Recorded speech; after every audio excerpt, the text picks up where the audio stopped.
మందకృష్ణ అంతా టార్గెట్ చేయవలసిన అవసరం ఎందుకు వచ్చింది? అంటే కులం గురించి పోరాడే నాయకుడు ఉండద్దా ఈ రాష్ట్రంలో?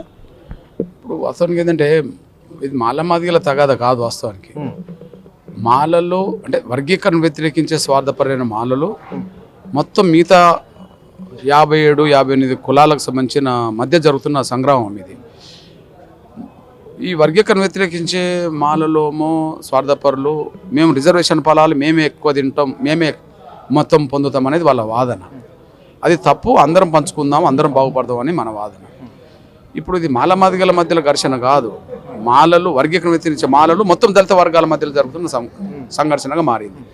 ఓకే, దీన్ని అడ్డుకట్టేయాల్సింది ఎవరు అన్నప్పుడు వర్గీకరణ చేస్తామని హామీ ఇచ్చిన ప్రభుత్వాలు త్వరగా వర్గీకరణ చేస్తే దాన్ని అడ్డుకట్టేయడానికి అవకాశం ఉంటుంది. కాంగ్రెస్ పార్టీ స్టాండ్ వర్గీకరణకు అనుకూలం కాబట్టి వర్గీకరణ వ్యతిరేకిస్తూ రోడ్డెక్కుతున్న వాళ్ళ పట్ల ఏ వైఖరి తీసుకుంటుంది అనేది సమాజం తీసుకున్నది. నిజంగా వర్గీకరణ చేసే చిత్తశుద్ధి ఉంటే వర్గీకరణ వ్యతిరేకులు కాంగ్రెస్ పార్టీలో ఇష్టానుసారంగా మాట్లాడుతుంటే ఎందుకు మౌనంగా ఉంటుంది? ఓకే, ఈ దేశంలో వర్గీకరణ మొట్టమొదటి చేసిందే కాంగ్రెస్. పంజాబ్లో 75లో పోనీ రాహుల్ గాంధీ గారు వర్గీకరణ చేస్తామని హామీ ఇచ్చాడు. మల్లికార్జున ఖర్గే కాంగ్రెస్ పార్టీ అధ్యక్షుడు వర్గీకరణ చేస్తామని మేనిఫెస్టో పెట్టి డిక్లరేషన్ చేశాడు. ప్రస్తుత ముఖ్యమంత్రి రేవంత్ రెడ్డి గారు వర్గీకరణ చేస్తామని మాట ఇచ్చాడు. మరి కాంగ్రెస్ పార్టీలోనే మేము వర్గీకరణ అడ్డు తగులుతాం అంటున్నారు. అంటే అధిష్టానాన్ని ధిక్కరించినట్టే కదా. కాబట్టి ధిక్కరించిన వాళ్ళ పట్ల చర్యలు ఏం చేసుకుంటారనే విషయం కాంగ్రెస్ పార్టీ నిర్ణయం తీసుకోవాలి. అంటే మందకృష్ణ మాదిగ అందరినీ కలిసి వాళ్ళ షూట్లు బూట్లు పట్టుకొని వర్గీకరణ విషయాన్ని ఒప్పిస్తున్నాడు అని చెప్పేసి వాళ్ళు అంటున్నారు. దీన్ని ఎట్లా చూడొచ్చు? నేనేమంటానంటే ఒక న్యాయమైన లక్ష్యం కోసం కొట్లాడుతున్నప్పుడు మా అడ్డు తగులుతున్న వాళ్ళు శక్తివంతులైనప్పుడు సమాజంలో అన్ని వర్గాల దగ్గరికి వెళ్ళి అవును జాతి కోసం కాళ్ళు పట్టుకునే కాడ కాళ్ళు పట్టుకున్నాను, చేతులు పట్టుకునే కాడ చేతులు పట్టుకున్నాను, గదవ పట్టుకునే కాడ గదవ పట్టుకున్నాను, ఒప్పించుకునే కాడ ఒప్పించుకున్నాను, కొట్లాడే కాడ కొట్లాడాను, మొత్తం మా జాతికి ఏం జరగాలో సాధించి పెట్టాము. వాళ్ళకి వచ్చింది ఏంటిది? అవును, ఇప్పుడు బ్రిటిష్ ప్రభుత్వం దగ్గర రిజర్వేషన్లు కావాలని పోరాటం చేస్తున్న సమయంలో అంబేద్కర్కు చాలామంది అడ్డు తగిలారు. మరి బ్రిటిష్ ప్రభుత్వ సహకారంతో కదా మరి ఆనాడు రిజర్వేషన్లు సాధించే ప్రక్రియను పూర్తి చేసుకున్నది కదా. బ్రిటిష్ ప్రభుత్వ సహకారంతో వర్గీకరణ రిజర్వేషన్ ప్రక్రియను పూర్తి చేసుకోవడం అంబేద్కర్ది 100% కరెక్టే. కాబట్టి నేను వర్గీకరణ సాధించడం కోసం ఎవరు ప్రభుత్వంలో ఉన్నా వాళ్ళని ఒప్పించి మెప్పించి అమలు చేయించుకోవడం నా బాధ్యత. నేను అదే చేశాను. ఓకే, అంటే ఈ రాష్ట్రంలో మాదిగలు అంబేద్కర్ సిద్ధాంతాలతో పోతున్నారా, మాలలు పోతున్నారా? ఓకే, 100% మాలలు వర్గీకరణ వ్యతిరేకించే మాలలు మానవాదులుగా తయారైనరు. ఎందుకంటే నేను వేదిక మీద కానీ అక్కడక్కడ కానీ వాళ్ళ మీడియాలో నేను చదువుకోలేదు ఇదని అదని అని మాట్లాడుతున్నారు. నిజమే, నేను చదువుకోలేను. మరి రాష్ట్రపతిని ఒప్పించుకోగలిగాను, కేఆర్ నారాయణ. నేను చదువుకోలేను, ప్రధానమంత్రిని ఒప్పించగలిగాను. నేను చదువుకోలేని వాళ్ళమే మా న్యాయమైన పోవటం అని చెప్పి సుప్రీంకోర్టు జడ్జీలు కూడా ఒప్పుకునే పరిస్థితి వచ్చింది. నేను చదువుకోలేదు, అన్ని రాజకీయ పార్టీలు సమర్థించకాడికి వచ్చింది. నేను చదువుకోలేదు, అన్ని వర్గాలు కూడా వర్గీకరణ సమర్థిస్తున్నాయి. మీరు చదువుకున్న మేధావులే కదా, మిమ్మల్ని మీ వైపు ఒక్కరెందుకు లేకుండా పోయినరు? మీరు మేధావులు కదా, మాకంటే చాలా గొప్ప మేధావులు కదా, మీరు అందరిని ఒప్పించుకునే శక్తివంతులు కదా, ఎందుకు మీ పక్షాన్ని ఒక్కరు లేరు? దళితుల్లోనే మెజారిటీ కులాలు మిమ్మల్ని ఎందుకు వ్యతిరేకిస్తున్నాయి? ఒక మాదిగలే కాదు కదా.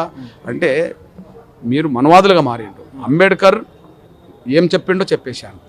దళితుల్లో ఏ ఒక్క కులం తమ జనాభా కంటే మించి ప్రాతినిధ్యం పొందొద్దు, అది మిగతా కులాలు అందరూ పంచుకోవాలని చెప్పడం జరిగింది. ఇప్పుడు నేను అదే చేస్తున్నాను. ఒక కులమే రిజర్వేషన్ ఫలాలు ఎక్కువ పొందిందనేది కమిషన్ నిర్ణయం వచ్చినప్పుడు పార్టీలు కూడా అంగీకరిస్తున్నప్పుడు అది అందరికి పంచాలంటున్నా నేను. ఆనాడు అంబేద్కర్ కాలంలో ప్రాతినిధ్యాన్ని వ్యతిరేకించడం వాళ్ళని మనవాదులుగా పోల్చిండు. ఈనాడు రిజర్వేషన్ వర్గీకరణ వ్యతిరేకించడం వాళ్ళు మనవాదులు అవుతారు.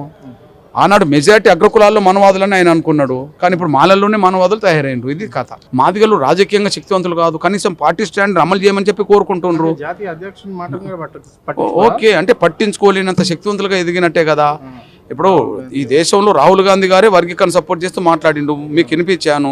ఇప్పుడు వర్గీకరణ వ్యతిరేకించడం అంటే రాహుల్ గాంధీని వ్యతిరేకించడమే కదా. ఆయన రాహుల్ గాంధీ నిర్ణయాన్ని బేఖాతరు అంటుండ్రు. ఓకే, సుప్రీంకోర్టు చీఫ్ జస్టిస్ నిర్ణయాన్ని బేఖాతరు అంటుండ్రు, ప్రధానమంత్రుల నిర్ణయాన్ని బేఖాతరు అంటుండ్రు కదా. అంటే వాళ్ళు ఏ స్థాయికి ఎదిగినారు? ఇప్పుడు మల్లికార్జున ఖర్గే కాంగ్రెస్ పార్టీ జాతీయ అధ్యక్షుడు, ఆయనే మేనిఫెస్టో డిక్లేర్ చేసిపోయాడు వర్గీకరణ విషయంలో. ఆయనను కూడా చేవెళ్ళి డిక్లరేషన్ చేసినాడు, ఆయనను కూడా మేము పట్టించుకోమంటారు. అంటే వాళ్ళు శక్తివంతులు అన్నట్టే కదా. అంటే వాళ్ళు ఉన్న పార్టీలో పార్టీ స్టాండ్ మాకు వర్గీకరణకు అనుకూలంగా ఉన్నా దాన్ని కూడా లెక్క చేయమంటారు. వాస్తవం ఏంటంటే పార్టీ వాళ్ళన్నా బయటకు పెట్టాలి, లేదా వాళ్ళన్నా పార్టీ స్టాండ్ వర్గీకరణకు అనుకూలంగా బయటికి రావాలి. సో చివరిగా అంటే మందకృష్ణ మాదిగ అంటుండే వాళ్ళపైన సోషల్ మీడియాలో భారీ చక్కర్లు కొడుతున్నాయి, దాడులు చేస్తాం అంటే మాదిగ సమాజం పైన దాడి చేసినట్లే, మందకృష్ణ పైన చేస్తే మాదిగ సమాజం పైన చేసినట్లే. అంటే ఆయన ఎంట ఎప్పటికీ 100 మంది ఉంటారు, ఆ 100 మంది పైన కానీ ఎవరికో పైన దాడి చేసినట్లే, మందకృష్ణ పైన దాడి చేసినట్లే. దీన్ని ఎట్లా చూడొచ్చు? వాళ్ళు చేస్తారని అనుకుంటున్నారా?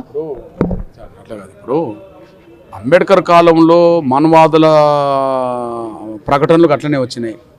అంబేద్కర్ కాలంలో అంబేద్కర్ ప్రాతినిధ్యాన్ని కోరుతున్న వాళ్ళ వ్యతిరేక వాళ్ళ మాటలు అట్లనే వచ్చినాయి. ఆయనకు అడ్డు తగిలే ప్రయత్నం చేశారు, అవమానించే ప్రయత్నం చేశారు, నిందలు మోపే ప్రయత్నం చేశారు, అన్నీ చేశారు. కానీ అంతిమంగా పోరాటం చేసిన అంబేద్కరే గెలిచాడు. ఇప్పుడు కూడా వర్గీకరణ వ్యతిరేకించే వాళ్ళు వర్గీకరణ కోరుకునే నాయకత్వం మీద అవాకులు చెవాకులు ఇష్టానుసారంగా మాట్లాడడం జరుగుతుంది. కానీ ఒకటి మాత్రం వాస్తవం, ఓకే నన్ను అంటే నా జాతికి అవమానం జరిగినట్టుగా నా జాతి భావించుకుంటుంది కదా. నన్ను అనడం వల్ల సమాజం కూడా అరే ఆయన అనడం తప్పని కూడా సమాజం అంటది కదా. ఎందుకంటే ఎంఆర్పిఎస్ పోరాటాన్ని సమాజం మొత్తం సమర్థిస్తున్నప్పుడు ఎంఆర్పిఎస్ నాయకత్వాన్ని అవమానిస్తే సమాజం కూడా మౌనంగా ఉండదు కదా.